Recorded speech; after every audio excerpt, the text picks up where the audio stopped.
Guyyaa isiin gabbaatee dheengadda akkasitti hudduu si ol baaftee nu salphiftee salphanne san cal jennee difaarraa taa'aa turre. Dhiifama naa godhaa. Sana ta'ee jira.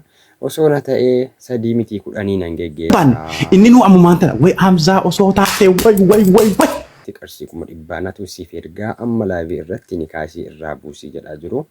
Naaza tura aniin guyyaa nama ajandaan itti taphatananii miti. Gama kiyyaan namichi kun haala kanaan deemee jenna maraataa jira sammuullee dhabaa jira jechuudha. Kadhoota hin dirqisiisinaa waan inni barbaadu goodee fi itti aadee bu'uu barbaade. Tokkoffaa kun bultii isaati. Bultii isaa immoo waan barbaade haa murteeffatu.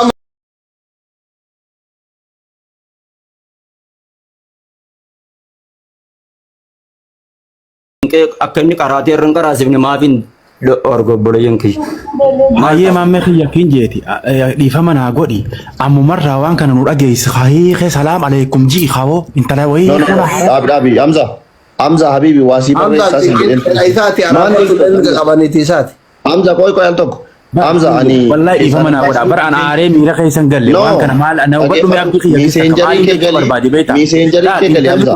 Nagay khaafii intalli tun intala hawaasaati intala gosaati intala biyyaati intalli biyyaa guyyaa isiin gabbaatee dheengadda akkasitti hudduu si ol baaftee nu salphiftee salphanne san cal jennee difaarraa taa'aa turre. Dhiifama naa godha. Miciyyoon tun gabbaatee arraan tana gizee isiin waan kanaan deebistee nama kana hunda akkana qalbii cabsite. Gurbaan kun asumarratti nama kudhanii hawaasni isaa as jira hawaasni isa jaalatu hawaasni isaa quuqamee eega kaleetirraa jidduu isaa wajjin riiba dhabe inni nu nyaadhee bullee ji'arraan tana. Waan kana hawaasni kun ammaan tana mataa isaa ol qaba.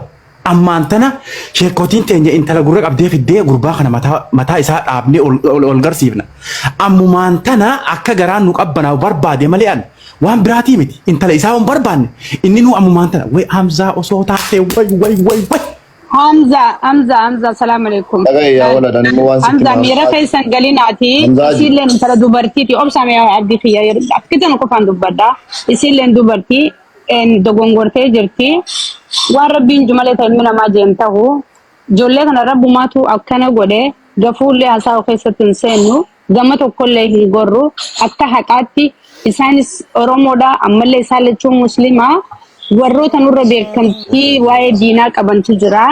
Miira keessa galchinee dirqiin itti dhiinnee hiiki jechuu osoo hin taane tasgabbaa'ee sheekota hojii haasawee bootaani bannaa fi. Assalaamu alaikum warahmatullahi wabarakatuh. Kabajamtoota daawwattoota keenya jira jirtu nagaa keessanii jecha abdii biyya dhufnee jirra mee waa'ee fira booniyee kana baay'ee waa jechuu barbaannee ta'a jechuudha.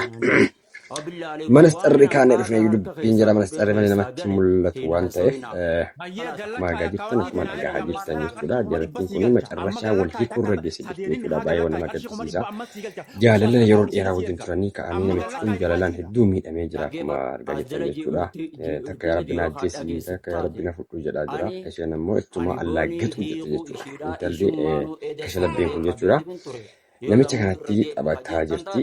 Kan akka kiyyatti gabaabumatti waan ta'aniif immoo namicha kana marachaa ooluu iseerra jechuudha. Osoo yeroo ana wal geggeessanii natti tola. Namichi immoo akka himaa jirutti gaba biraatiin fedhii birriillee akka qabu dubbataa jira jechuudha.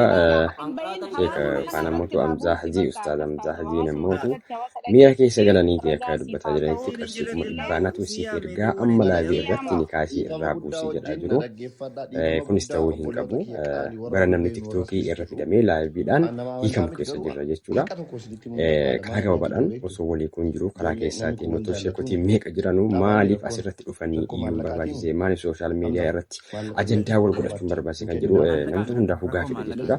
Ani gama kiyyaan namichi kun haala kanaan deemee jenna maraataa jira sammuun dhabaa jiru miidhamee jira. Kanaaf osoo ana ta'eeti yeroodhaan sadii miti kudhaniin geggeessanii dubartiin akkuma inni jedhee feesbuuk irratti barreesse sagaltu haadha duuba jira maaltu nama raachaa jedhee barreessee ture jechuudha.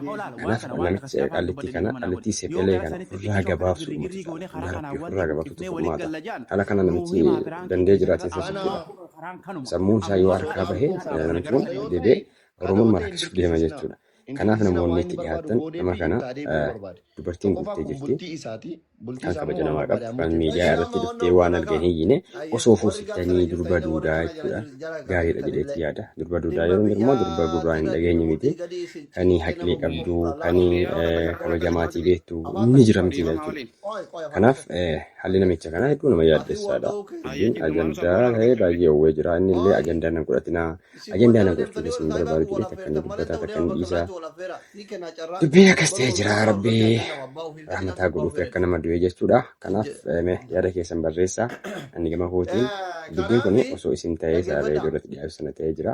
Osoo na ta'ee 3 miti 10 nan geggeessaa jedhaan. Nama garbii baay'ee nama yaaddeessaa baay'ee nama gaddisiisan michuun hedduu miidhamee jira. Namni hin hubanneef malee isumanni miidiyaa irratti ol bahee boo'ee waan argi bareessi jedhu akka qoosaatti ilaaluu jiran malee michuun hedduu miidhamee jira. Rabbi isa ture kennuuf. Durba duudaa kan kabaja qabu kan tokko waamnaan sagalee waatu.